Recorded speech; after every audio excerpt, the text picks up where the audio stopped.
Tonight's the NFL draft and the stakes are high. Forget about the past. It's all about the future. DUUUVAL. Who's ready to put on the teal and black? Game on. Who's getting the call? Who's ready to make an impact? But if you come here, like, I'm trying to win. Live from Channel 4, the local station. This is News4JAX Draft 25.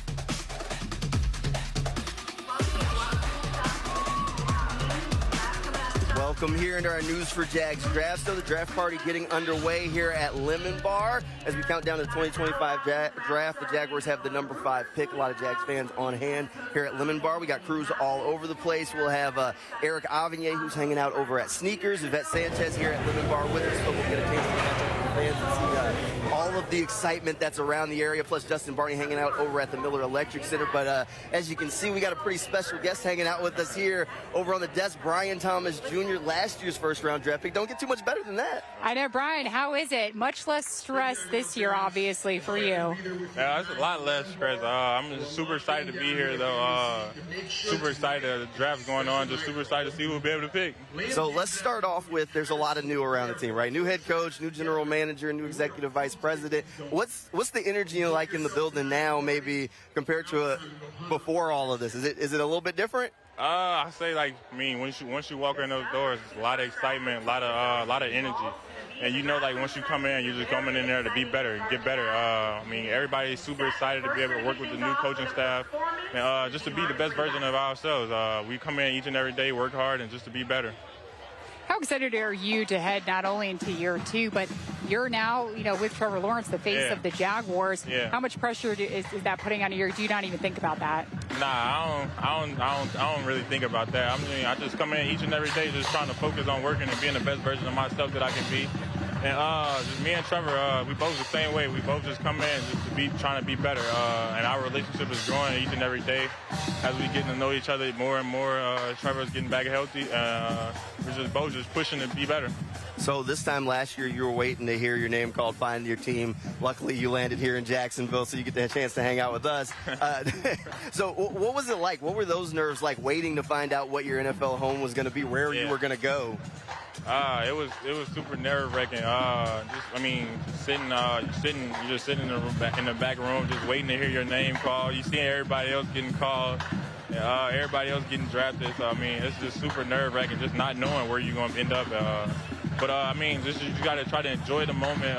It's a once-in-a-lifetime opportunity. Not everybody gets to go to the draft and be able to hear their name called, walk across the stage. So I mean, you just got to enjoy it all. Just try to take everything in and be in the moment, enjoy the moment. A year ago, when you saw the 904 pop up on your phone, what were the emotions when you knew, oh, that's Jacksonville, Florida? When I seen the number, I ain't recognize the area code, and it didn't pop up and say Jacksonville. So I answered and I was like, hello. And then they was like, we're with the Jacksonville Jaguars. I was like, oh yeah. And Jacksonville was my first top 30. So I was like, just super excited. Super excited to be out here in Jacksonville and be in Florida. And I'm just excited to be here. Keep working. So a lot of rookies are going to be up in Green Bay this go around watching the draft. Maybe your new teammates is hanging out up there, getting ready to possibly hear their name called, hold the jersey, walk across the stage. What advice would you give to them? I mean, you had a pretty good rookie season, so I think you could give them some advice on how to have some success. Yeah, just come in, work hard, put your best foot forward each and every day.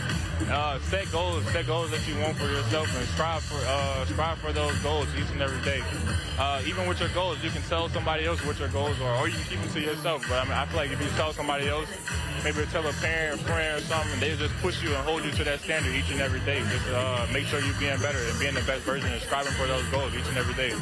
So have you talked to Tony, James, and Liam? They're very tight-lipped, but do you know what they're going to do? Can you just let us know? I don't. I don't. I wish I did. I don't know. You want an offensive guy? You want a defensive guy? Another receiver to hang out with you?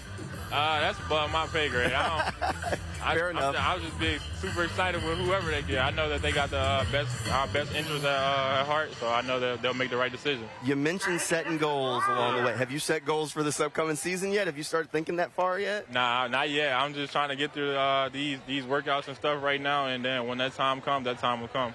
Yeah. Speaking of the workouts, how was phase one? Now you're heading into phase two. You guys just finished up your voluntary mini camp right before the draft. How's the team been? Everybody's been good. It's just super nice to just be able to be back and have everybody back. And just getting to know the new teammates, getting to know all the new players, new coaching staff. It's been super exciting, though. Like I said, lots of energy and lots of excitement in the building now. You mentioned the new coaching staff. I know Coach Camp is the defensive coordinator. Yeah. But do you see the energy, even though you're not in those defensive meetings? Is he like the clips from Hard Knocks that we've all seen? Is that what he is every day? Yeah, we actually had a team meeting and we were introducing everybody, and he got up. He was like just full of energy, and everybody just bust out laughing and stuff. Yeah. Fair enough. All right, I know you're excited about this new offense. What's it like learning a new offense? Is Liam Cohen's offense something that as a receiver you can get excited about, or is it just, look, tell me where to go and get me the ball and I'm good?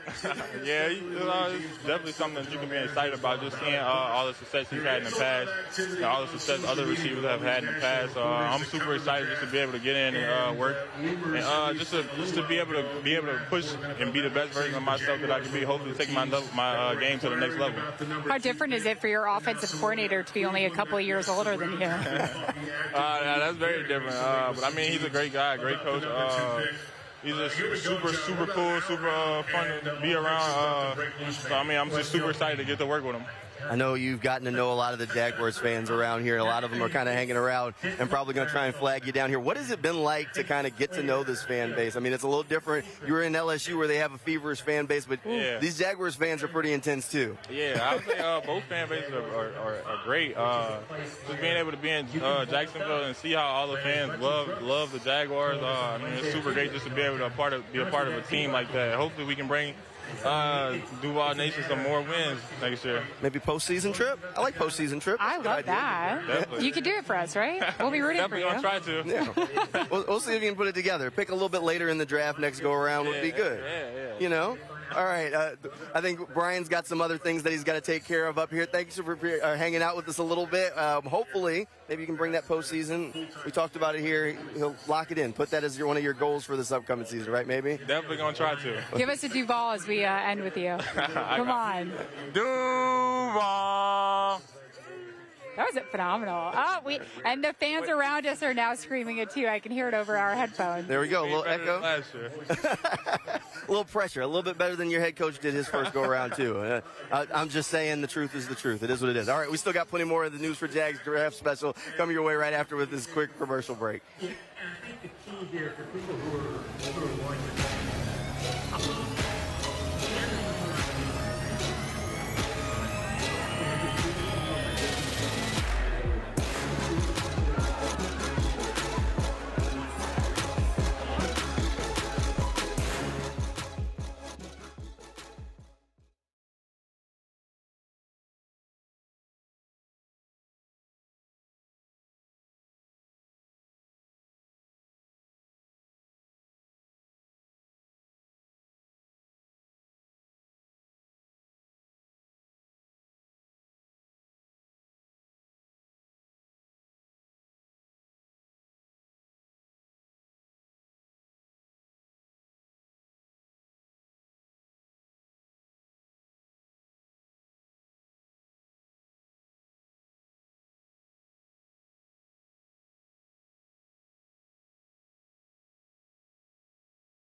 Right at it.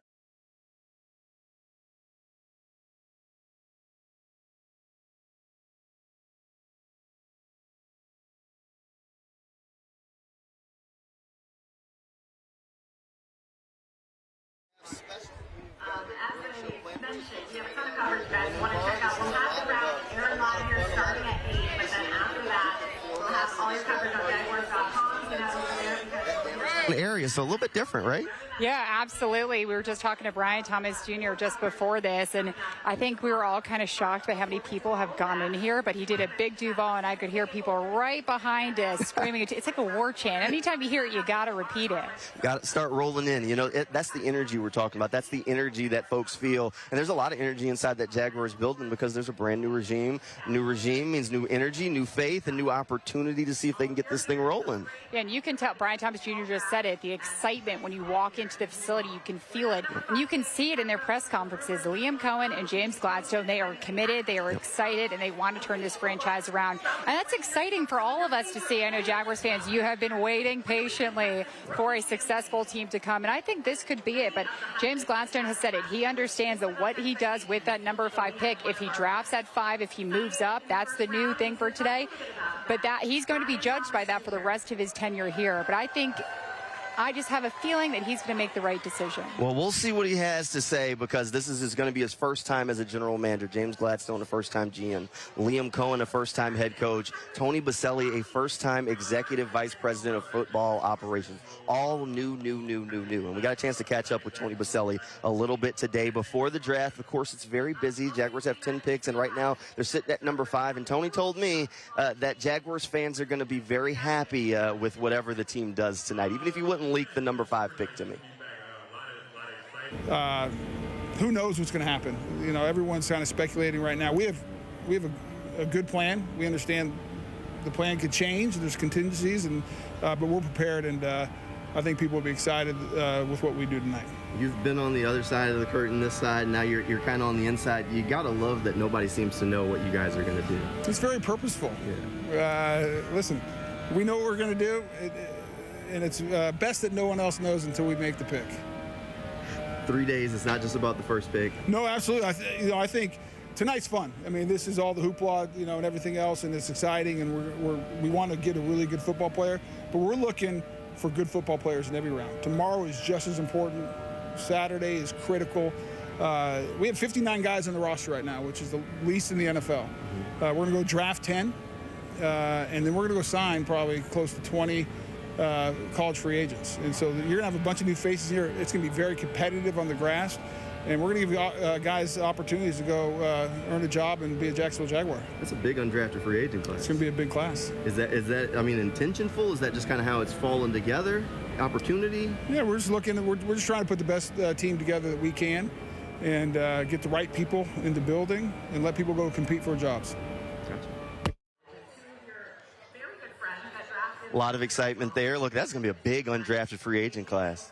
Yeah, you're right. 59 players currently on the roster. They could bring in 31 players. Now, of course, right now they have 10 draft picks. So if 10 of them are draft picks, you're looking at 21 players of undrafted free agents or guys that they bring in. That is a huge class. They can go up to 90. That's why they have 31. But, right. Yeah, quite a lot of players we'll see in the next coming days. So 10 draft picks for the Jaguars. Take a look. It's going to be a busy 3 days for the team. It all starts with this first-round pick that's sitting at number 5. This is a look at the entire first-round order. The Titans are on the clock first, but the Jaguars slot in at number 5 if they decide to stay right there in that spot, because maybe they do a little bit of dancing. A lot of people thinking the Jaguars might be a little active. James Gladstone says if the opportunity to be bold is there, we'll take it. And Jeremy Fowler and many of the national reporters are now saying that the Browns are shopping around that number 2 pick and that the Jaguars are on the short list for possibly moving up. And if you move up, Cam Ward is going to be drafted to the first round. But if you move up, you're looking at Travis Hunter, Abdul Carter that you can draft. So that is quite bold because no one thought that Travis Hunter or Abdul Carter would be in the Jaguars' sights. But if they move up to number 2, you can have anyone you want. Sure. We'll see. We'll talk a little bit about some of those guys in a second, but here's a look at all of the Jaguars picks. So they start off in round 1 with 1 pick. They have 1 pick in the second round, a pair of picks in the 3rd and 4th, 1 in the 5th, and then a pair in the 6th and 7th. Of course, this is split over 3 days, so going to be a busy 3 days. It's a marathon, not a sprint on this thing. Oh, yeah. And one of note is that there's 4 4 picks in the top 100. The top 100 is really where you want to be. Those are the coveted draft picks. They're going to have 4 different players that you can draft right now. That's what they have. They could always, trade those away possibly. But to have 4 picks in the top 100 is quite a lot. And, I would love that if I was a GM. So sitting at number 5, the Jaguars have been there in history a pair of times before. Twice, to be exact. So, and kind of a little bit of a split result. Justin Blackmon, huge talent, had some success out on the football field, but maybe not a pick that people are going to remember for positive things. Jalen Ramsey, on the other hand, a lot of good on the football field, even if this one came to a back-breaking end that a lot of fans are still a little upset about. So a little bit split here. One you got right, and then another one that you probably wish you hadn't done. And the last time that they picked with the 5th pick, it was Jalen Ramsey back in 2016. So it has been a long time, almost a decade. Hopefully, if they do pick number 5, it goes more in the way of Jalen Ramsey, but even better, and he stays here longer. Yeah, we'll see what happens. Look, there's a handful of players that are in the running for this thing, so you kind of got into talking about some of them. Here, let's introduce the folks to a couple of the guys that are in the running for this thing. Let's start things off with Ted McMillan, T-Mac. Oh, I love this kid. This is a really, really good, I think the best wide receiver in the draft. He's a really tall guy, 6'4", really large wingspan. He can go up for the contested catches. I think he would be a perfect complement to Brian Thomas Jr. Fantastic wide receiver out of Arizona. We'll see if he is the guy in the running for the spot. But maybe, in my opinion, the best wide receiver in the draft has got to be Travis Hunter, the player from Colorado. Heisman Trophy winner, played at wide receiver and cornerback. This is a man who basically needs no introduction because he was just so good on the football field last season. It doesn't get too much better than what Travis Hunter is. He's expected to go at 2nd overall. If the Jaguars are going to get him, that's going to be a bold move, I'd say. Oh, yeah. I mean, listen, Travis Hunter, he won the Heisman. I knew he was going to win the Heisman. There was no one close to him. What he was able to do, not only on offense, but as well as on defense, it's just once-in-a-lifetime type of talent. He is so, so good. Colorado is even going to retire his number. That's how good he was there in the short stint that he had here. Now, if the Jaguars are at number 2, I would love Travis Hunter as well. But I was thinking that he's going to be already off the board. That's why, McMillan was, that's why I said he was the best wide receiver at that time. But listen, if you can't go wrong, Travis Hunter or McMillan, I'll take them both. I'll take each. I'm all good with that. All right, a couple of guys that probably will be on the board at 5. How about Ashton Jeanty? At one point, he was a dark horse for the pick. Now he's the favorite according to Vegas. He was a Heisman Trophy finalist, probably would have gotten my Heisman Trophy vote. But the Boise State running back was absolutely fantastic. A little bit of a hometown connection. Was born here in Jacksonville, lived here till he was 6. Family part of the Navy, and then he moved off, played some football in Italy before coming back, and now he's an absolute stud at running back. Listen, Travis Etienne, he's playing on his 5th-year option. Tank Bigsby has had issues with ball security, so this guy could come in, and to be honest, I think he could be the starter. What he was able to do at Boise State, another unheard of guy. He is so, so good, and it's not just when he starts with the ball, but he can break tackles like none other. He's 5'8", 211 pounds.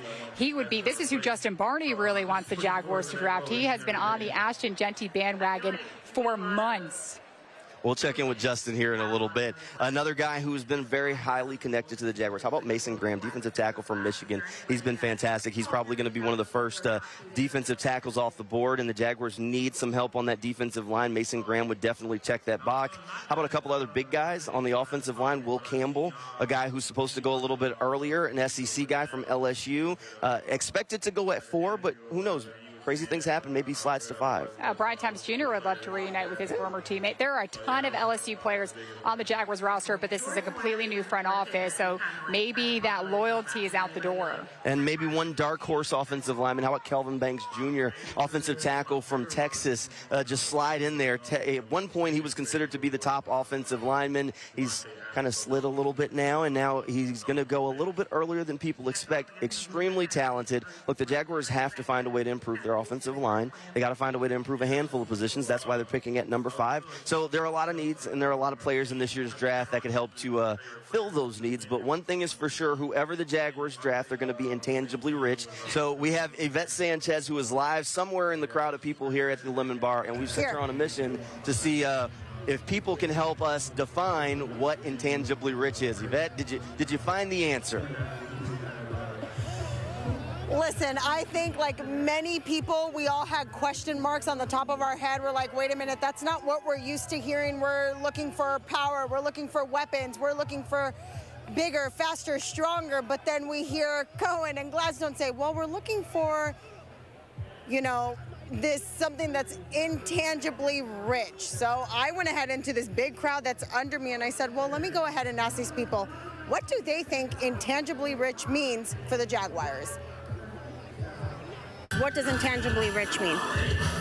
About the same thing it does in the Navy, honor, courage, and commitment. Tangibly rich means that they're productive on the field. It doesn't matter about arm length, size, or anything like that. It's about production on the field. What does intangibly rich mean to you? I have absolutely no clue. Okay, so what does intangibly rich mean to you? Rich from the inside out. It's a great question. It's a little corporate lingo, and they use it a lot in LA. And you can come up with your own definition. That's the beauty of it. It applies to whatever you want it to. Well, we're looking for growth, and we're looking for stability. Also, we need a team, a core, and that's what the intangible is, building a core. So obviously they all had different answers, but they all were trying to say the same thing. They want guys with heart that have that fight in them, that are good at their core, but they can also produce on the field. So that's what everyone was saying. Even after that, that's what everyone keeps saying. They want good guys at the core that got that dog in them. But for right now, back to you guys. I think that's a pretty good definition. Yeah, listen, still, every time I hear intangibly rich, my mind just goes blank. I'm like, but I feel like you're right. You just either, Jarrian Jones said it, either have it or you don't have it. There you go. You're either intangibly rich, or in Jarrian's case, you're rich, or you're not. I'm neither. Intangibly rich. We'll see. The Jaguars are going to bring in a handful of guys who are definitely intangibly rich over the course of the next 3 days. We still got plenty more. You mentioned Jarrian Jones. We're going to catch up with him here in a little bit as we continue to kind of check in around everything that's going on here at the Lemon Bar and count down to the beginning of the NFL draft. Again, the Jaguars are sitting at that number 5 spot, but just how long do they stay there? I don't know. Guess we'll have to wait and see. But we got plenty more of the News4JAX draft special coming your way right after a quick break.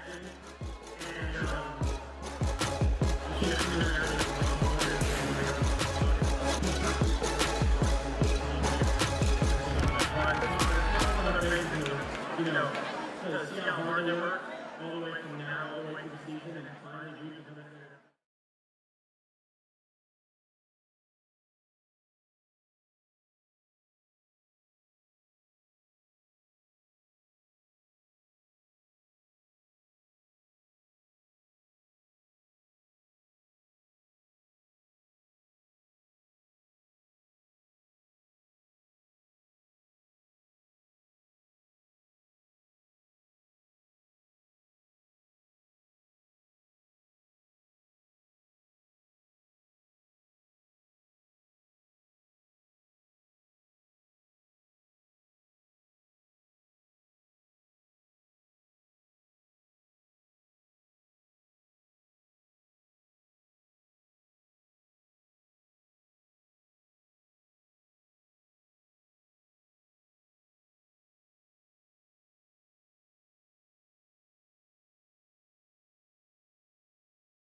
I'll take a look. All of the looks out here at Lemon Bar as we count down to the Jaguars getting on the clock. The DUUUVAL Draft Party going on. Brian Thomas Jr. on the stage kind of addressing the folks as they get ready. The energy's pretty good here. I like it here. Yeah, I love it. We're right next to the beach. It is an absolutely beautiful night. Everyone looks great in their teal and gold. And it's so optimistic for the future of the Jaguars. So hopefully that future and that optimism can stay for the future. It's a little unfair that we're hanging out near the beach, but Justin is hanging out near the Miller Electric Center. But he does have one of our friends over near with him, Mike DeRocco, Jaguars ESPN reporter. Justin, give us an update. Let's see what D-Rock's thinking. Look, nobody seems to know what the Jaguars are going to do at 5, but I like to think maybe D-Rock's in the loop. That's right, Jamon. Also, it looked like you were having a little bit more fun out at Lemon Bar, but I'm here with Mike DeRocco, a friend of mine from many years ago at the TU, and now at ESPN. And you had a mock draft earlier this week, Mike, and you had a fan reaction of Ashton Jeanty, right? What was the reason for that pick? Well, it's just you hear some stuff, obviously, when you're talking to people around the league, and then when you kind of look at it a little bit, you go, this team needs offensive playmakers. They have none. Well, let me rephrase that. They have one, Brian Thomas Jr. I did not mean to forget Brian Thomas. They got one really big-time offensive playmaker. You got to score points in this league. Ashton Jeanty is regarded as, after Travis Hunter, the best offensive playmaker in the draft. It's a need fit for a team that has an offensive-minded head coach. And, this team talks about wanting to be bold. First pick setting the tenure or the tone for the tenure with James Gladstone and Liam Cohen. Unless you're going to go trade up and get Travis Hunter at 2, this would probably be the next best thing to set that tone and tell everybody we want to be physically, mentally tough, and we are not messing around anymore. We're going to go get the players we need to win. Like when I heard James Gladstone say intangibly rich in the press conference last week, Ashton Jeanty is a guy who immediately came to mind, and he said, intangibly rich, what I'm thinking is probably what you're thinking as well when it pops to mind. And Ashton is a guy that I thought about as intangibly rich. Running back, though, is devalued in a sense in NFL draft terms. Is that too high of a pick for a running back for this franchise? Last time they had a new GM/executive vice president, new head coach, and picked in the top 5 and took a running back in the top 5, they ended up in the AFC title game. So, obviously, Leonard Fournette, 2017, is a different team, obviously. But, I think it's a good pick if you have the infrastructure to use him. And that means, a really physical offensive line like the Eagles did with Saquon Barkley. That's the kind of stuff that you have to have in place. I don't think the Jaguars have that right now. But if they really truly believe that he's one of the top 3 players in the draft, one of the top offensive playmakers in the draft, then go get him. And I understand if they do that, that makes sense from that standpoint. I think they've drafted 4 running backs in the first round. James Stewart, Leonard Fournette, a couple others they've had in there too. Fred Taylor is a pretty darn good back. So would that be Travis Etienne? Would that be too rich of a pick for Jacksonville when there's so many other needs on this team? And you've got to potentially add 31 rookies to this team on a roster right now of 59. Yes and no. I go back to if they believe he's really that good and he will make that much of a difference on offense, then yeah, because where are the other needs? Well, interior defensive line. Is Mason Graham going to be the difference maker on the interior of the defensive line? I don't think so. Offensive line, they could go tackle there for sure. I don't know that sets the tone the way James Gladstone wants to. But, they need a corner. They need another edge rusher. That's a potential, person to watch here. Jalen Walker out of Georgia. But I just keep going back to the fact that they don't have playmakers. You got to score points. They don't have playmakers. And if it's all about Trevor Lawrence and building around Trevor Lawrence, they took some steps to address the offensive line. Now they get another offensive playmaker to kind of complement Brian Thomas Jr., It makes sense. It really does to go ahead and take Jeanty. Kind of the buzz this afternoon has been the moving up potential. And I personally think they need to move back and compile picks because I don't think they're one player away. I think they need as many top 100 picks as they can. But the buzz, momentum this afternoon has been possibly moving up to number 2 with maybe Travis Hunter in mind. What are your thoughts on that? Have you heard anything? There's some interest for sure. And I know the Browns are fielding calls. I just saw a report, about 2 minutes before I came out here, that from Mary Kay Cabot up in Cleveland, that the Browns have something going, something brewing. And it could be fun to watch in the next, couple of hours how things kind of play out. But, boy, like you, I think they'd be better off trading back, getting some more picks. You're right, they're not one player away. It might take next year's first-round pick to go ahead and move up to get Travis Hunter. and that's a pretty steep price to pay. But if you believe that he's going to be an elite wide receiver and help you out on defense, might be worth 2 first-round picks if you're the Jags. But they have so many needs like we talked about before. I think their ideal scenario would be moving back 10, 11, somewhere in there, add a few more picks, because they have needs everywhere. I'm putting you on the spot here. You stay put at number 5. The board breaks as it should, with Abdul Carter gone, with Travis Hunter gone, Cam Ward gone, and possibly Will Campbell off the board. Who is your pick when you're on the clock right now? Is it still the Boise State running back? I think it's Ashton Genty, for all the reasons we talked about. And, by the way, on the red carpet today, he had his bedazzled Crocs going on. I mean, is there anything more Jacksonville than some bedazzled Crocs here? I mean, that's a perfect fit. So I think it would be Genty. It's exciting. We're just probably about an hour out from when the Jags potentially could start getting on the clock with things flowing through. So Mike DeRocco from ESPN will have more stuff tonight on ESPN, and potentially Ashton Genty, and more talking about the Crocs, or another potentially blockbuster move in Jacksonville with maybe moving up in the draft. From Miller Electric Center, for Mike DeRocco from ESPN, we'll throw it back to you guys at the Lemon Bar. Well, we'll see if D-Rock's got it right. We're getting closer and closer to the draft. We'll see if Ashton Genty is the guy. Listen, we love D-Rock over here at News4JAX, and I actually saw the Swarovski Crocs that Ashton Genty is wearing. Not my style, but a flex. Hey, pretty nice. Pretty nice. It's stylish. It's different. I don't know if anybody's done that before at the draft. Listen, he's a one-of-a-kind running back. Those are one-of-a-kind Crocs. One of a kind. Well, Mike DeRocco and Justin Barney hanging out near the Miller Electric Center. We're out here at Lemon Bar, so the draft party's out here because the stadium's under a little bit of construction as they start to build toward the stadium of the future. Yeah, we got to talk to Mark Lamping, the Jaguars president, to give us the update on when exactly they may know where the team may be taken in a couple years. So do you think that by the end of 2025 we should know where the Jaguars will be moving for that year? Oh, I don't think there's any question. It'll probably be well in advance of that. I can't imagine that we would go past the October owners meeting. You can't ratify these things without a vote of all the owners, and those votes only occur at the regularly scheduled owners meeting. So there's one in the end of May. A lot of work to get done to even be ready for that. But the next one is October. We have plenty of time to be ready for that.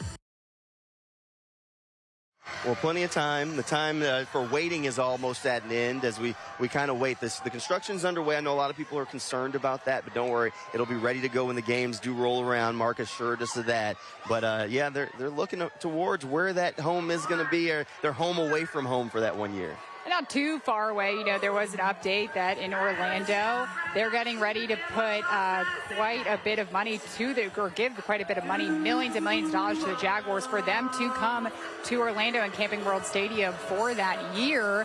Maybe they'll forego the millions of dollars and they'll go to Gainesville.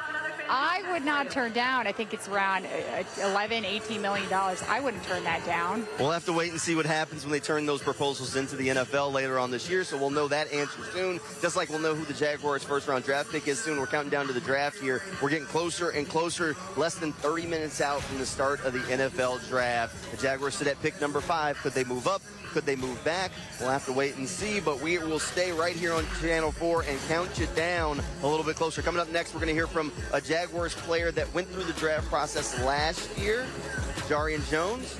We'll let you hear from Jarrian coming up right after this quick break.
Welcome back here out at the Lemon Bar. We were trying to dodge the splash. The energy's high here. Guy just jumps in the pool next to us. We are literally maybe a foot away from the pool, and I have fake lashes and a full face of makeup on.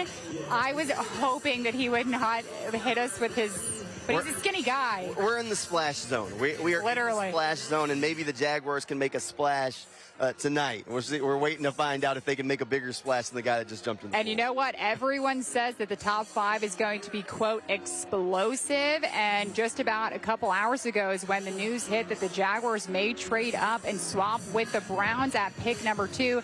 That would create a tsunami compared to what this little kid just did, or I should say guy. We'll see what happens. Now, one player that maybe was a little bit of a splash for the Jaguars last year was when they drafted Jarrian Jones out of Florida State. He turned into a really good rookie for them, turned in a really good season. The cornerback played a lot in the slot. They drafted him in the 3rd round. He started 4 games for them, but toward the end of the season, people were looking at him as one of the better players on the defense. Oh, absolutely. Jarrian Jones, a graduate of Florida State, by the way, so go Seminoles. He came in and he really made his mark. I think, the one thing that I liked about him is he had the confidence, and he knew coming in he could really start and make an impact. And with him on defense, I think he was the rookie that made the most impact on defense. Paired well with Brian Thomas Jr. on offense. Look, there was one thing. I got a chance to sit down with Jarrian Jones, and he said the one thing that his new teammates, whoever these rookies are, need to know is that he wants to win, and they need to be ready to put in the work. So what is your spot moving forward? What's the plan? I know we talked last year when we were closing out the locker room. You I'm a football player, just put me on the field. And that's where my stance is right now. Okay. I definitely last season when I was playing all 100% nickel, I was asking them can I go play corner? That's what I played. You know what I'm saying? Obviously I play nickel, but bro, I play I guard people. That's what I do. I play corner. I guard people. That's what I do. You know what I'm saying? So I don't know what all went into it, but just last thing they wouldn't let me do it. So so the coaching staff letting me be able to go do that, that's something when I first met with Coach Camp, when I first met with Liam, that's something I asked them, can I please go play corner? And they was like, well, actually, that's what we were thinking, and I was like, okay, well, we all in cahoots together. And so, what's Coach Camp like in the meeting rooms? We've seen some of the clips. Oh, he's exactly like the clips. That's my dog. I would love to play for him. He's somebody going into the game, I would risk it for. Yeah. He's gonna crank it up. So, what we saw from Hard Knocks, that's it. Oh, it's on. It's on. Yeah, it's on. How exciting is it? This new coaching staff. Obviously it brings a different kind of energy. Coach Camp brings a different kind of energy. Does that kind of renew you a little bit and kind of? I know you excited just to be back with the guys and back getting ready to get on the field. I'm happy to be with the guys. I've built a bond, with the guys, and I'm definitely pro the team. I'm a team guy. You get what I'm saying? So just being back in the building and we start. I feel it's everybody got a fresh start. We starting all the way new. Everything is new. Coach, GM, position coach, everything is just completely new. And I just feel we just got a fresh start. I get to enjoy the guys, and we get to build it from here. I erased everything that happened. You know what I'm saying? It's just whole new for me. All right. So if fans are erasing everything that can happen, what can you tell them they can expect from the defense this year? Oh, we about to be swinging. I'm gonna tell you, we about to be swinging. I ain't gonna give you too many details, but it's gonna be exciting to see. It's just look forward to it. Yeah, it's gonna be exciting to see. All right, deal. So rookies coming in, you kind of gave them a little bit of a message, but future teammates, any sort of recommendations on getting used to the NFL, getting used to Jacksonville for those guys? They're gonna hear their name called. Is it enjoy the moment? Is it get back to work on the field, rest up? What is it? I don't really know too much about advice for anybody going anywhere else. But if you come here, I'm trying to win. That's you know what I'm saying? I'm trying to win. So I would hope that you would come in and buy into what we doing. But because if not, I'm kind of making it hard on you. I'm not gonna lie. For sure. Hey, that's fair enough. All right, appreciate it. Seemed pretty straightforward. He's trying to win. Enough said, right? Yeah, listen, 7 of the 9 rookies last year recorded at least 100 snaps, and Liam Cohen said that the rookies are going to have to compete for starting positions this year. He says they have to get better quicker. So, hopefully they can get better and they can win for Jarrian Jones. This guy is intangibly rich. He is. That kid is you've defined now I can define it. It took me a couple hours, but I finally got to it. He's all ball, and that's what James Gladstone Gladstone and Liam Cohen are looking for. They've said that they want people that are mentally and physically tough, and Jarrian Jones is that. Yeah, if you want to see more of our interview with Jarrian Jones, all you have to do, head over to News4JAX.com, click on that handy dandy sports page. Now, he did say that one of the teams he thought he was going to go to last year was Green Bay.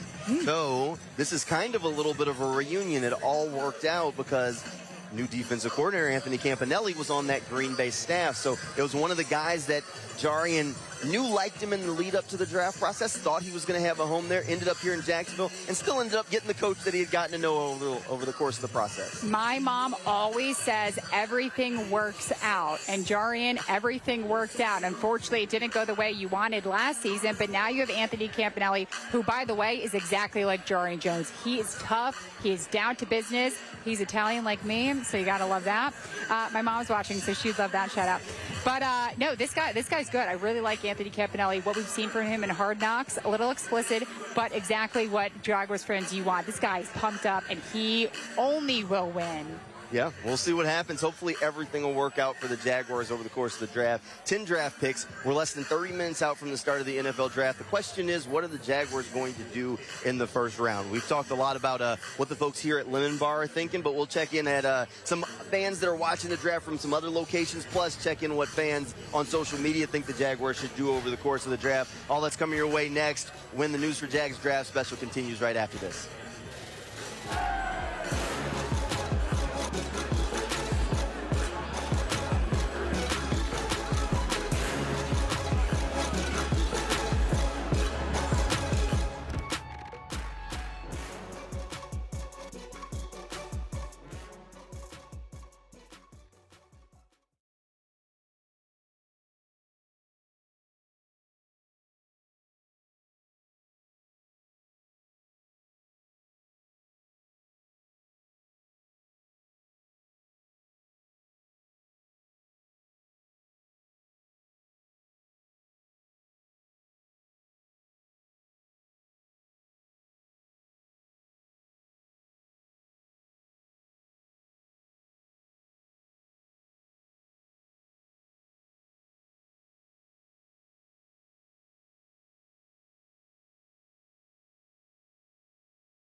Welcome back out here to Lemon Bar as we count down to the start of the NFL draft. The Jaguars are waiting for their turn to get on the clock. So are the Tennessee Titans, who have the #1 overall pick. But we don't worry about them around here. A lot of Jaguars fans excited for this and want to know what the team is going to do. Just like it feels like everybody else in the NFL world is waiting to find out. What are the Jaguars going to do?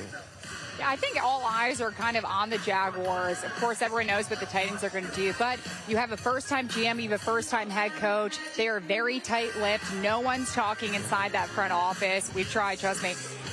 But listen, I think everyone's looking to see exactly what they do. Will James Gladstone continue what he did with the LA Rams, or is he going to go off and do his own thing? We'll just have to wait and see. Now the news is that they may trade up Tony Baselli, you heard in your interview with him that it's going to be exciting. It's going to be explosive what they do. So we'll just have to wait and see. Yeah, we'll wait and see what happens. So during this process, mock drafts get thrown around a lot, and we'll talk more mock drafts a little bit later on. But one of the things that we kind of wanted to do was involve the fans in this thing. So we went over to X or Twitter or whatever you want to call it at this point, social media, and we went pick by pick, and I asked the fans, okay, who do you want at this pick? Who's on the board? What we gonna do? And this is what we call the Duval fan mock draft. This is what they came up with. Great participation. It was really fun. And honestly, a pretty good class. In the first round, Mason Graham. I don't think too many people will complain about that. Oh, absolutely not. He's been the one that's been mocked to the Jaguars for a long time, except for the past couple weeks. Now it's Ashton Genty, but now who knows what's going to happen. I like Mason Graham. I think he would be great as an interior defensive lineman. Eric Armstead's going to be moving inside, but he's not a long-term goal. He's an older guy nearing retirement. You can't play forever, Eric.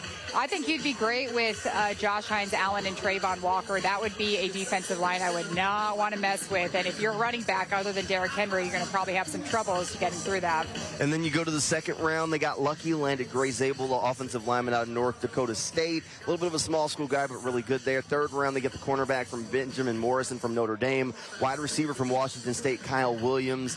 Look, it's all about adding good players, and all of these guys are really good players. Fourth round, Andrew Mabuka, a safety from Texas, and a guy that Brian Thomas Jr. probably knows, Savion Jones, an edge from LSU. Plus, you get Isaac Tesla, wide receiver from Arkansas, Ty Robinson, a defensive lineman from Nebraska, Jalen Reed, a safety from Penn State, and quarterback Tyler Shaw from Louisville. So a pretty good draft class. I like what the fans came up with here. Even I don't know if I'd go Mason Graham at 5. I don't know. That's just not my flavor of the month.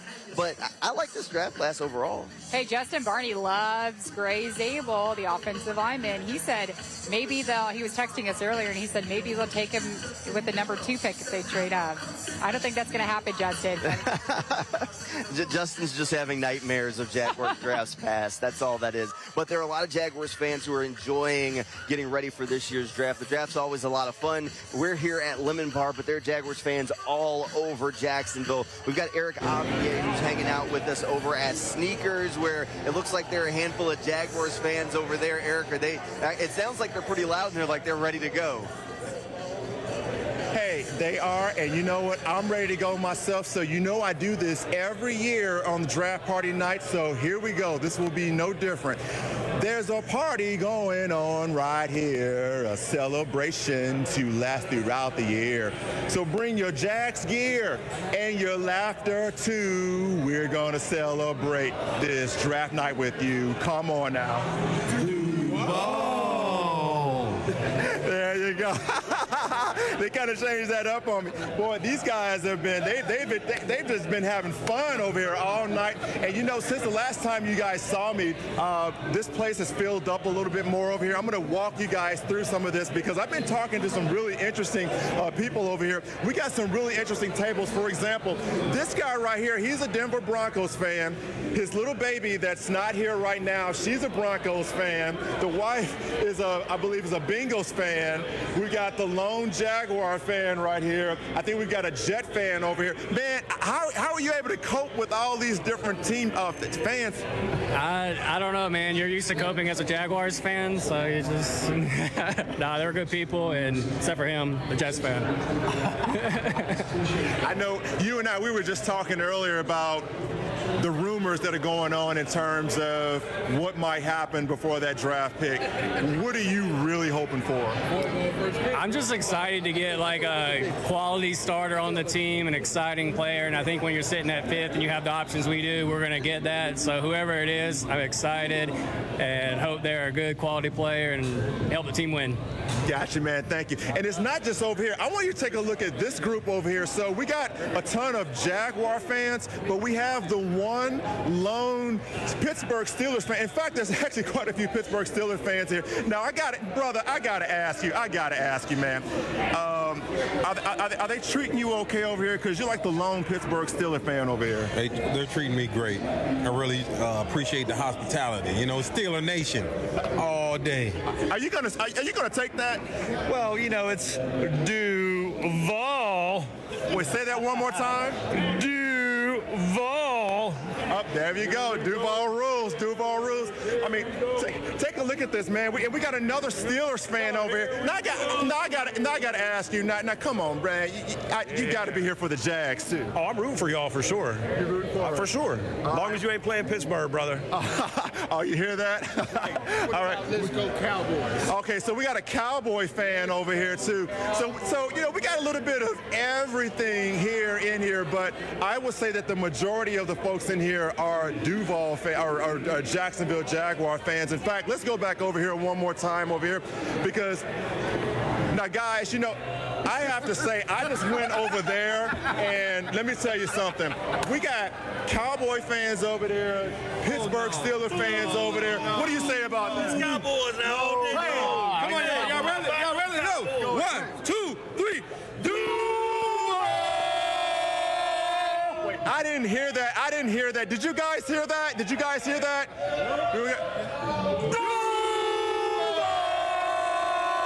And one more time, what is the county in Florida that the Jacksonville Jaguars play in?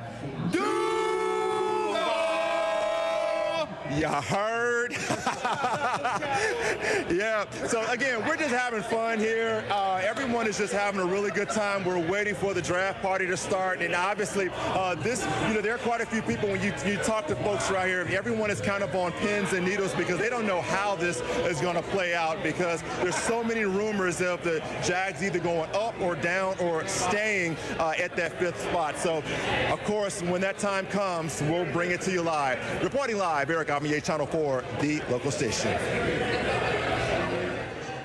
All right, Eric, I see you. This is how you get banned from sneakers for life, by inciting a Duval riot. Listen, Eric Amier is an absolutely exceptional news reporter, but the smile he had on his face, I just love him. He was really amping up the crowd there. He was the hype man. He was getting everybody ready to go. Now, he was talking a lot about Duval, and there's a handful of guys that are in this year's draft class that know a thing or two about Duval County, because they lived here, grew up here, played high school football here. And two of the guys that expect to hear their names called throughout the draft are Pat Bryant and Jalen Rivers. Both played high school football right here in the area. Pat Bryant was a star wide receiver at Atlantic Coast High School, went on to Illinois, had a fantastic season, scored a handful of game-winning touchdowns over the course of his collegiate career, while Jalen Rivers played offensive line at the University of Miami. He was an offensive tackle for the Miami Hurricanes, plays high school football at Oakleaf High School. He's waiting to see if he can hear his name called over the next couple of days. I actually have a story about Pat Bryant. My last job that I worked at was in Central Illinois. I covered the University of Illinois. And my last year, Brett Bielema, who was the head coach, he was raving about this guy that they just signed, Pat Bryant. He was saying that he's going to have such a successful career at Illinois. And now, being here in Jacksonville, I had no clue that Pat Bryant was from here in Jacksonville. Now I'm here in Jacksonville, and we're covering him as he gets his name called. Probably on Saturday. He's looking like a 6th-round draft pick, but he was such a star at Illinois, played and started in all 12 games, second team all Big Ten. He led the team with 984 receiving yards and a record-tying 10 receiving touchdowns for a program. So I'll say ILL Pat Bryant to you, but good luck. I hope you get your name called. And it's just what an awesome story for Jalen and Pat to be hometown heroes, really, for this year's draft. Yeah, fantastic to hear from Pat. Small world. Pat was one of the star guys in this area when I first got here. Got to see a lot of the points that he scored over there at Atlantic Coast High School. Also got to catch up with him just a couple of days ago. He came back to Jacksonville to talk to his youth football team, standing on the field where it kind of all started for him, so kind of the full circle moment for Pat. He said that he is a little nervous about when the draft comes, but it's right back to business for him. So playing, especially on this field, because I had a lot of game-winning touchdowns on this field too. But just, coming back to where it all started, just having those memories, seeing the scoreboard, and just seeing the kids run around, just knowing that was, me growing up and having those same dreams and aspirations. Just, having the chance to speak wisdom into them and just tell them that, dreams come true, and I'm a prime example of that.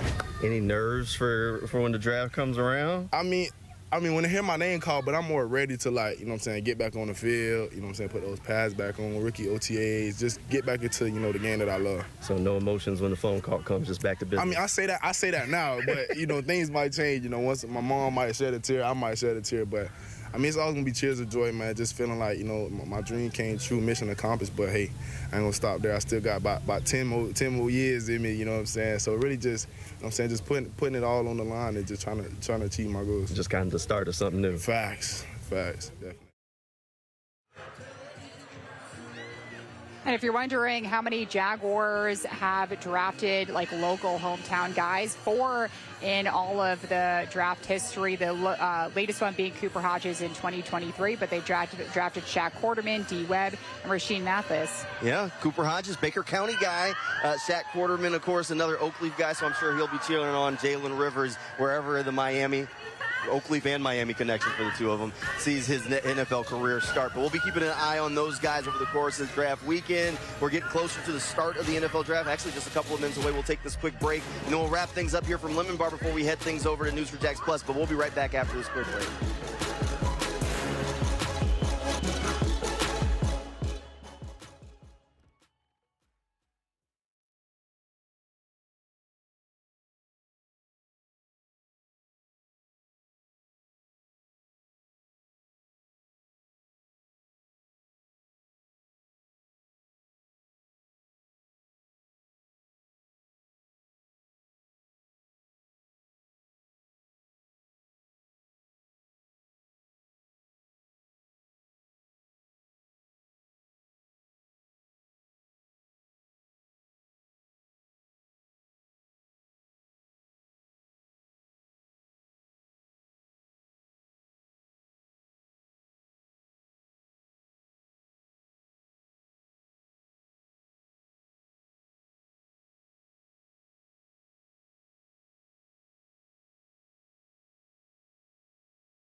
It's almost time for the NFL draft to kick off. We're going to take our coverage over to News4JAX.com and in that News4JAX Plus app. Thanks for hanging out with us, and we will see you over in News4JAX Plus.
Tonight's the NFL draft, and the stakes are high. Forget about the past.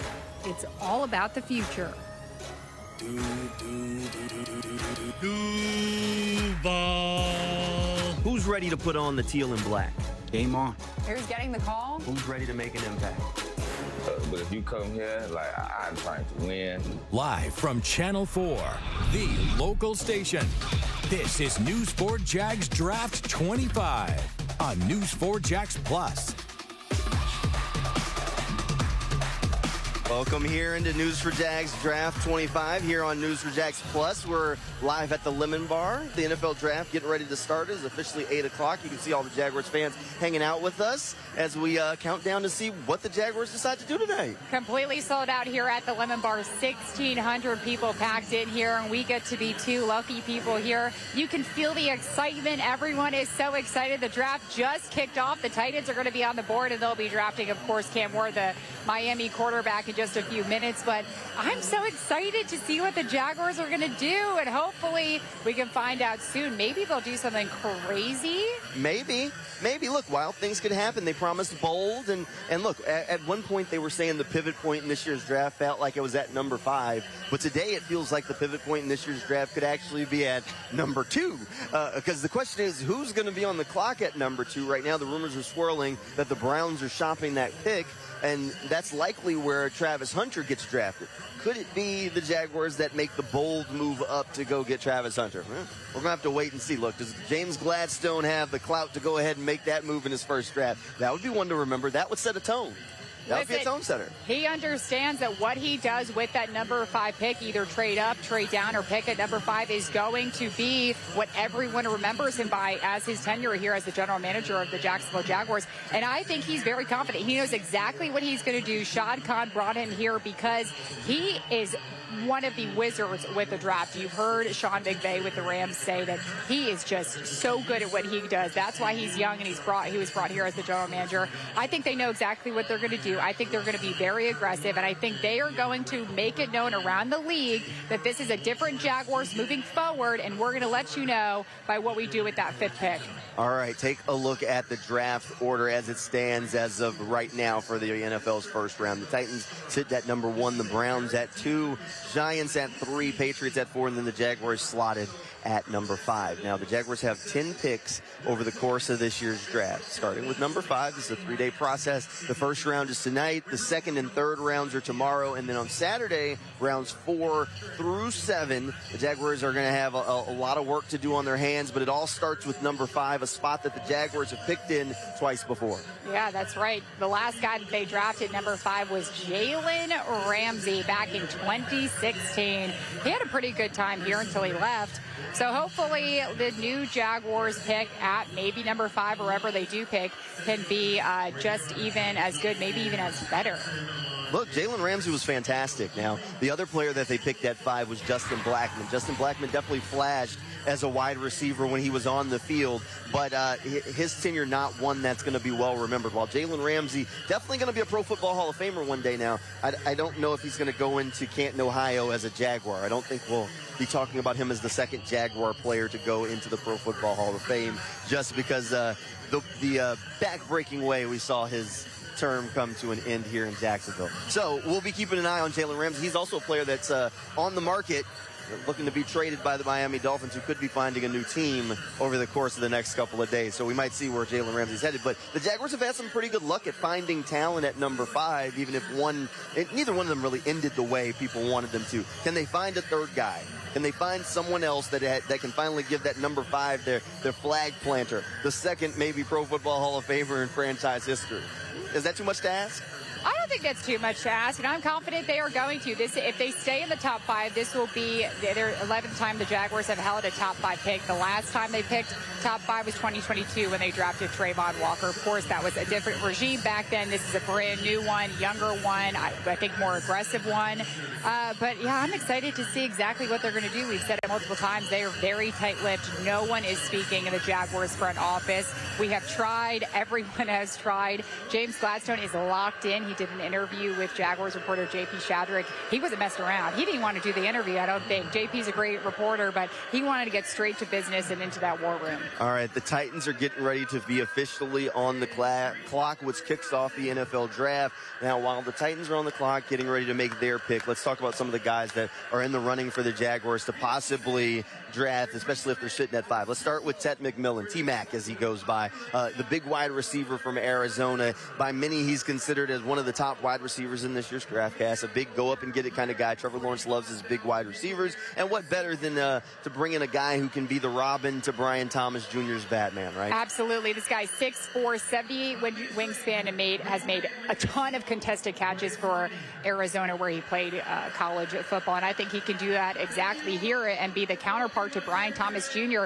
BTJ is going to be the one that everyone is going to be scouting this upcoming season. So you need someone else that could go up and give the defenses some trouble, and that's going to be maybe McMillan, if not wide receiver Matthew Golden from Texas. And if Travis Hunter is still there, which I don't think he will be at number 5, but maybe the Jaguars draft up to 2 and they do pick Travis Hunter, another phenomenal receiver that could help Brian Thomas Jr. Another guy on that offense that could be helpful, who is also in attendance at the NFL draft in Green Bay, Ashton Genty, knows a thing or two about Jacksonville. Lived here until he was 6 years old. Father was in the Navy, made the move to Italy after that. Was a fantastic running back at Boise State. This could be the Jaguars have had luck drafting running backs. They drafted a running back, they go to the playoffs. They drafted Fred Taylor, go to the playoffs. You draft Leonard Fournette, you go to the playoffs. First round running backs have worked out for Jacksonville. You draft Travis Etienne. He was hurt. He was hurt his rookie year. That's true. That's not fair. That's not fair. He was hurt his rookie year. But his first year that he played, went to the playoffs. That is very true. I'm just saying, there's a trend there. There's a trend there. Liz Frank during the preseason, so his first season in the NFL, playoffs. So I'm just saying, first round running back, postseason trip. Justin Barney has been on the Ashton Genty train for 2 months. When he started, everyone was saying, "You're crazy, Justin. They're going to go with Mason Graham." But now it seems like maybe Ashton Genty will be the pick at number 5 if the Jaguars take him. This guy is an absolute beast. If you were watching college football this past season, you knew who Ashton Genty was. He would be so good here at the Jaguars. Listen, Travis Etienne is playing on his 5th-year option. Tank Bigsby has had issues with his ball security the past 2 years. Ashton Genty should not have an issue with anything. This guy is just an absolute beast, especially breaking tackles. I mean, my goodness, he's 5'8", 211 pounds, but he looks like, it's kind of like Derrick Henry when you're just a brick wall. Yeah. All right, speaking of a brick wall, I like that transition there. This guy is a brick wall. Mason Graham, big defensive tackle from Michigan. He is an absolute brick wall in the middle of the defensive line. He's going to probably be the first defensive tackle drafted in this year's class, and he has been the most frequently mocked player to the Jaguars over months, up until maybe this week.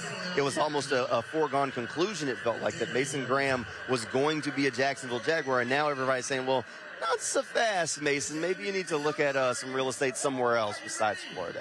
Listen, James Gladstone has said the number 1 trait he looks for in a defensive player is disruptive. And you cannot be more disruptive than Mason Graham. 122 tackles this past season, 43 tackles within 2 yards of the line of scrimmage. You can't do anything 2 yards within 2 yards of the line of scrimmage. Maybe if you're on the 1-yard line, you score a touchdown. But Mason Graham would be so good as in the interior of this defensive line. Pair him with Trayvon Walker and Josh Hines-Allen.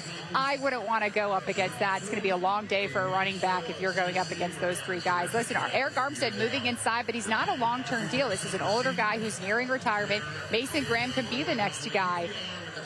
Maybe, listen, I was on the Mason Graham bandwagon for quite some time. Now I'm getting off it. I say that I'm stranded on an island all by myself because I have no clue what they're going to do. But I think Mason Graham would be an absolute beast. He comes from a winning program, and Liam Cohen says he wants players from winning programs. Michigan, of course, has had their controversy, but it is a winning program. Yeah, Michigan definitely a winning program. All right, since the Titans are on the clock, Justin Barney's over at Miller Electric Center. Let's see if we can check in with Justin before we get this pick in. I know Justin was on the Ashton Genty train. I'm not sure if Justin... Oh, there he is. if Justin can hear us. Justin, everybody's kind of caught up on the Ashton Genty stuff. Titans are officially on the clock. There's a possibility that maybe we're talking about the Jaguars a little bit earlier than we thought. That's right, Jamal. And you and Alessandra finally got on the Ashton Genty train with me. I think when we did our podcast back in early March or late February, I brought up the possibility of Ashton Genty really being able to help Trevor Lawrence out in Jacksonville, and they went out and addressed that offensive line and free agency, and lo and behold, the Ashton Genty talk has really accelerated over about the last 7 days. Will that happen? I don't know. You mentioned earlier 4 running backs drafted in the first round by the Jaguars, and they've all pretty much had success. James Stewart. He was a first-round pick in 1995, that expansion year.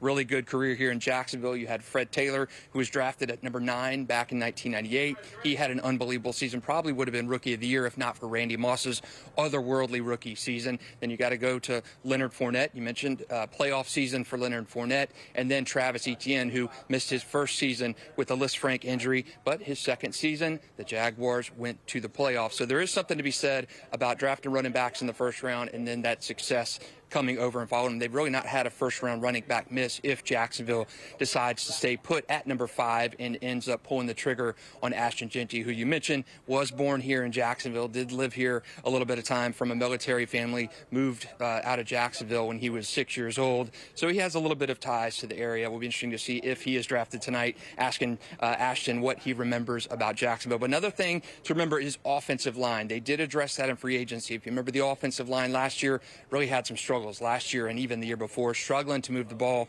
on 3rd and 1. And I think that's partly because the running game, running back, Travis Etienne and Tank Bigsby were a little inconsistent, but the offensive line too, they have got to get better. You hope they did that in free agency by adding Chuma Edoga, Patrick McCarry, and really guys like that, Robert Hainsey at center to replace the retired Mitch Morse. So you hope they've addressed the issues with the offensive line in free agency, and I would not be embarrassed or upset to see them take an offensive line. Jamal's been really high on Kelvin Banks Jr. Will Campbell's expected to go in that top 5. So I would not be upset to see those guys come to Jacksonville, because I do think offensive line needs some still needs some reinforcements. But when you have a chance to get a blue chipper, potentially Ashton Jeanty, who's been almost a consensus number 2 overall player in this class behind Travis Hunter, I think you, as Jane Gladstone wants to say, he is intangibly rich, and I think that would certainly leave a mark in terms of his first draft here in Jacksonville. Live here at Miller Electric Center, we're waiting for that first draft pick to roll in. Back to you guys, Lemon Bar.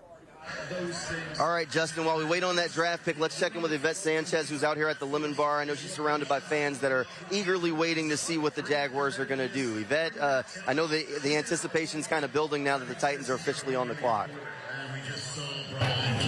I heard you toss to me, but I could not exactly hear what you were saying. But obviously, this is what everyone is waiting to hear here at the Lemon Bar. They are waiting for the Jaguars to say the pick is in and who they've selected. I've been talking to people all day, and like I've said earlier, they've been wanting to see Jeanty. A lot of them want to see them, but a lot of guys want to see an offensive lineman. And you know what? Like I said earlier, I'm totally down for that. It's all about the big boys, and we got to have them protecting Trevor. So I don't know if you can see behind me, we've already got the draft going on. This place is packed.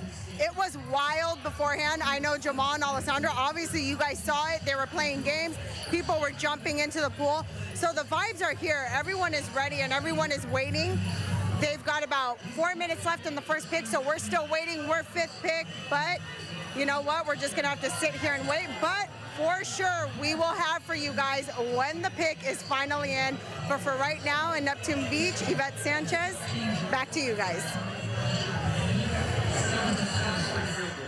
All right, thanks, Yvette. Well, the Titans pick is in, so let's take a quick break before we see who they ultimately draft and then see who's on the clock at 2. We'll be right back after this quick break, right here on News4JAX Plus.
All right, welcome back here into our News4JAX draft coverage. Take a look live at Lemon Bar. The fans here don't know it yet, but the Jaguars are on the clock at 2.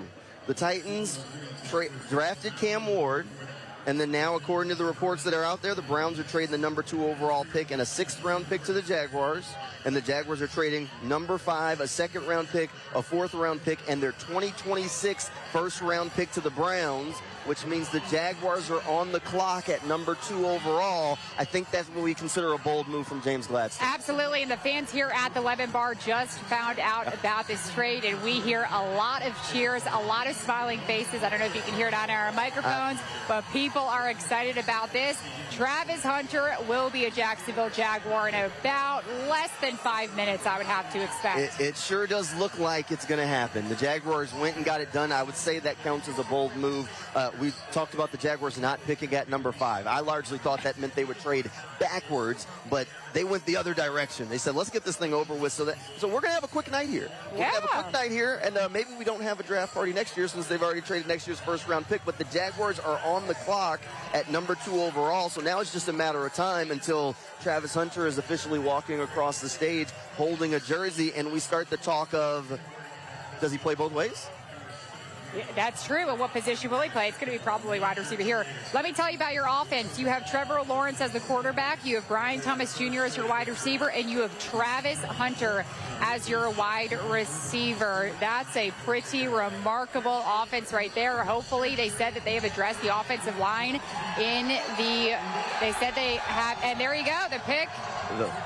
The trade is made and the pick is in. All right, we join you in progress here on Channel 4. Look, the Jaguars have made the bold move. They are on the clock at number 2. The pick looks like it's getting ready to just announced here the trade up to number 2 overall. The Jaguars made the bold move that James Gladstone promised. They moved up from number 5 to number 2. They had to trade next year's first overall pick to get it done, but now the Jaguars sit on the clock at number 2. 5 minutes left on the clock. Everyone here expects that Travis Hunter's going to hear his name called here soon.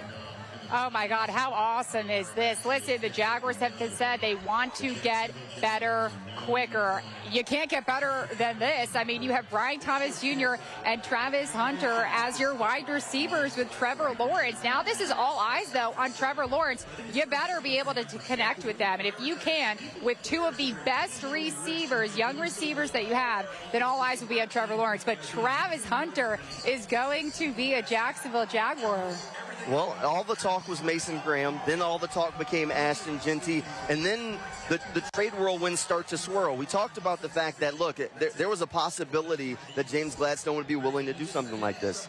He did it previously. He was there in the Rams. They didn't value those first-round picks. They valued going and get the guys they wanted. And now the Jaguars have done the same thing. They identified a player. They said, he won't be there at 5. Well, he went and got a deal done. Everyone thought it was a foregone conclusion that the Browns would sit on the clock at 2 and take Travis Hunter. Well, James Gladstone said, maybe not so fast. James Gladstone and Liam Cohen has said that they have to be adaptable. James Gladstone saying during a press conference that never final until it's sent into the league. And you're telling me twice, James Gladstone.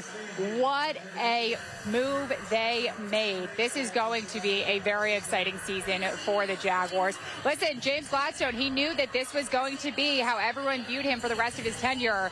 This is an aggressive guy. He is making it known to the league. The Jacksonville Jaguars are going to be a different franchise moving forward. Yeah. They are going to be the ones that everyone needs to eye and actually respect. I love this move. What an awesome move for James Gladstone. A very aggressive move. Still about 3 minutes left. They're showing the draft room hugging and high-fiving. They got the deal done. Cam Ward has officially been announced as a Tennessee Titan, and now the pick is officially in for the Jacksonville Jaguars. Not at 5, but at 2. 2nd overall. The Jaguars make the move up to number 2 overall. They go to get their guy. Now, everybody expects it to be Travis Hunter. Could they have one more surprise for us? That's true, but it's going to be Travis Hunter. Listen, I talked to ESPN's Adam Schefter, who just broke the official news. I asked him if the Jaguars would trade for Travis Hunter, Abdul Carter, or if they would be there at number 5. He said absolutely not. I never asked him would the Jaguars trade up. I didn't think that would be possible.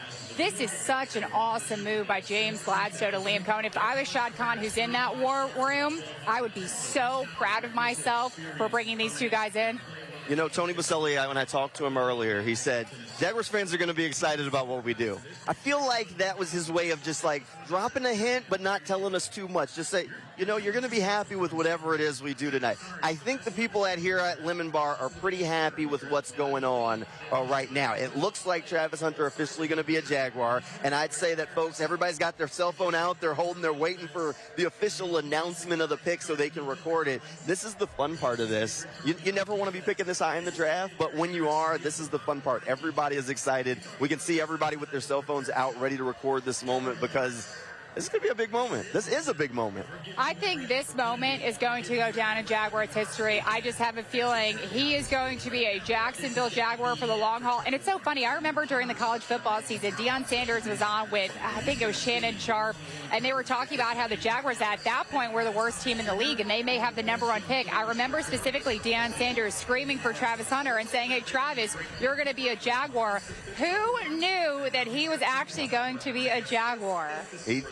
Maybe Deion Sanders knew what he was talking about. Coach Prime, one of the better coaches in college football for a reason, and maybe he called it. Look, the pick is officially in. James Gladstone made the bold move, and now Travis Hunter, of course, the two-way star. He played cornerback and wide receiver. The Heisman Trophy winner, Roger Goodell, is now walking up to the podium to present the card. He's got Eric Armstead, the Walter Payton Man of the Year, with him. Jackson DeVille's on the stage here at the Lemon Bar as everyone gets excited for the official announcement as the Jaguar selection at 2nd overall. This place just might explode when Roger Goodell makes this official announcement. Roger Goodell just got up to the microphone, and he is taking us through his script right next to Eric Armstead, like Jamal said. Got to congratulate Eric Armstead a little bit. Walter Payton Man of the Year, definitely something cool. And how about this? He gets to announce the Jaguars at 2nd overall. I don't think he saw that. I hope he was ready to go. And he's ready with all the information that he needs because this is a cool moment. All the fans here are definitely kind of on the edge of their seats, just like everybody else, waiting for Roger Goodell to just stop talking. And Eric honestly. Armstead knows exactly what this feeling is like. He was drafted 17th overall. All right, Eric Armstead stepping up to the podium to make the official announcement, read the card. The Walter Payton Man of the Year nominee, fantastic Jaguar, does a lot in the community. And then, of course, he starts it off with a Duval. Of course. That's the way to do it, and it's the right one. It wasn't Liam Cohen's, but that's okay. And here, Eric Armstead is talking through his script. Yep, it's definitely a moment here. You can see all the cell phones out as the folks here at Lemon Bar are excited about this. This is the kind of moment that they've been waiting for. Look, this is a great crowd here, and I think a lot of people want to be out and surrounded by their fellow Jaguars fans for this type of moment, to be able to enjoy this. I was there for when Trayvon Walker heard his name called, and everyone had their cell phones out for that one. I was on the field at the draft party when Trevor Lawrence heard his name called. A similar thing, even if it was a little bit of social distancing during that moment, but this is epic as Travis Hunter officially a Jacksonville Jaguar, the Heisman Trophy winner. He plays cornerback, he plays wide receiver. You get an upgrade at not 1, but 2 spots for the price of 1. Back in 1995, Tony Baselli was announced as a Jaguar with the 2nd overall pick, and he just got to get on the phone with Travis Hunter and say, hey, buddy, you're now drafted 2nd overall to the Jacksonville Jaguars, and it was just announced by Eric Armstead here, and you can hear a ton of cheers, Jamal. Yes, the fans are definitely erupting. I don't think a lot of people came into tonight expecting Travis Hunter to be a Jacksonville Jaguar. Look, I think we've got Eric Avenier hanging out over at Sneakers where he's surrounded by fans where I'm sure they are talking about Duval County at this point, kind of erupting. Let's see if maybe we can get Eric to loop in with this. Eric, I think that it's probably a pretty joyous environment at this point. Man, this place just erupted. In fact, I can tell you that when they made the official announcement that there was a trade, this place just went crazy. And just a few minutes ago, this guy right here, he was all over the place. Let's go, Duval! Oh man, my voice is gone. What are your thoughts when it became clear that it was most likely going to be Travis Hunter? Hey, listen, I'm happy. We got a versatile player. He can go on both sides of the ball. I'm happy right now. I'm lit. Let's go, Duval! I'm going to ask this guy over here the same question. What was your reaction when it came down as breaking news there was a trade? Well, I told y'all an hour ago this was going to happen. Duval. All right, we're going to go over here because there's some more Jags fans. I want to bring you guys over here. Look at these guys. I got to ask you, man, what was your reaction when they made that announcement about the trade? Hey, we knew it. We knew it. We called it right now. We're number 2. I told them when we got here, I heard we were going to number 2 with Cleveland. I said, Travis Hunter, it's done. We go. Number 1, baby. And what was your reaction? Oh, I was loving it. Good pick. We talked about it. He's right. We love it. He's going to help. Okay, now the big question now is, how do you play him? Do you put him on offense or do you put him on defense? Because he is a dual threat. I like to see him catch the ball, but whatever the coaches think is best. Maybe we be unique and put him on both sides of the ball. Who knows? The same question for you. I mean, this guy, he could be one heck of a target for Travis Hunter, but at the same time on the defense, I would be really leery throwing to a wide receiver if Travis Hunter is around. Yeah, I know. And, you know, you got to go what's best for the team. But, I mean, he's right. The guy can catch, he can defend, he can do it all. Maybe play them both, but not so much at one on defense as much, you know. We got some good defensive players at corner, so it's going to be interesting. But, man, we so damn excited right now, boy. Duval! And, you know, I have to ask you, too, you know, there was so much speculation that this might just happen, but no one really knew. No, it was a shock. We'll take it, though. Instead of trading down, I like this new management. We went up. I like their style already. This is great. Aggressive. We aggressive. Got to be aggressive, baby. Let's do it. Duval! I'm going to come down here. There's a brother down here who want to talk with me. What are your thoughts on this, man? What a great pick. I never saw it coming. Y'all going to win some games. They're going to win some games this year, right now. So I have to ask you, because here's the big question I think that's on everyone's mind. Do you play him both on offense and defense, or do you limit him to just offense? Why not? Iron Man football is back in the NFL. Iron Man both ways.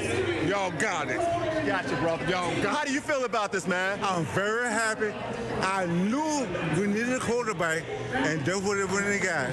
Both ways. Iron Man football. Iron Man football. You hear that? Iron Man football. Hey, one more time.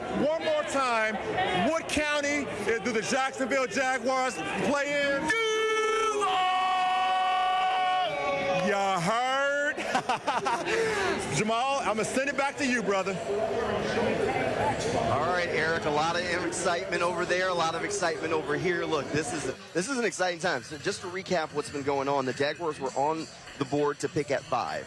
Cam Ward comes in as the number 1 overall selection. The trade immediately comes in. The Jaguars go up to number 2 overall. They get a deal done with the Browns. So they've moved the 2nd overall pick, the 4th pick, a 4th round pick at 104, and a 6th round pick to the Jaguars. While the Jaguars send the Browns their 5th overall pick, a 2nd round pick, number 36, a 4th round pick, number 126, and their 1st round pick of next year's draft class as the Jaguars move up to number 2 overall and draft Travis Hunter. Now, Adam Schefter is reporting that Hunter is going to play defense full-time with a heavy dose of him at wide receiver. So we can expect cornerback Travis Hunter because look, cornerbacks with those sorts of ball skills just don't grow on trees. That's true. Listen, I thought a lot of people were saying Travis Hunter would be on defense first. It makes sense. But, yeah, I would definitely put him up there. I mean, listen, he was a 2-way star in Colorado. He won the Heisman because I don't think he can survive in the NFL playing both ways full time. But I would like to see him a lot. I mean, listen, you can't put Travis Hunter and Brian Thomas Jr., you can't keep them off the field at the same time. Those guys would be just absolutely electric on the field. Yeah. But, listen, he's going to be a dang good cornerback. They need help in the secondary. It makes sense. But you just got a twofer. Even though you're losing your 1st-round pick, you got a twofer who is absolutely excellent at offense and defense. What a way for James Gladstone, Liam Cohen, and Tony Baselli to bring in the new franchise for the Jaguars, but my goodness. So over the course of the NFL draft, there are a lot of things that you hear about different prospects, and one of the things that you hear about some of the guys is that they just interview well and that people just love them as a personality type. And while Travis Hunter may also be the best player on the field, I also heard along the way that he was one of the best just people that a lot of the coaches met with over the course of this process. So one of those guys that people just wanted to be on their team and in their building. That's what we would call around here intangibly rich. So Travis Hunter officially checks the intangibly rich box and now gets to come to Jacksonville. If you didn't see his Sports Illustrated piece, he enjoys fishing, and there's a lot of good fishing in this area, so I think he'll be pretty happy. Not only is Travis Hunter intangibly rich, he is about to be filthy rich. He is going to be bringing in tens of millions of dollars. He's a young kid. I am so excited for him to be here in Jacksonville. That means we probably will get to see Deion Sanders next year as well. If he can come out to Jacksonville from Colorado in this upcoming season. But how crazy is that? Travis Hunter is a Jacksonville Jaguar. Yeah, Travis Hunter officially a Jacksonville Jaguar. That means that he's going to be here in Jacksonville tomorrow morning. We'll get a chance to have his introductory press conference tomorrow morning. He'll fly him in, and we'll get introduced to Travis Hunter, and he'll be introduced to Jacksonville for the very first time. So this is going to be a big time. We'll also get a chance to talk to Travis Hunter a little bit tonight over Zoom here soon. But an early night for the Jaguars. They're done. They're done, and maybe even a little bit of a later start tomorrow since they moved on from that second-round pick. But excitement. Tony Boselli promised excitement, promised that people would be happy. James Gladstone promised a bold move. And let me go ahead and tell you, they delivered.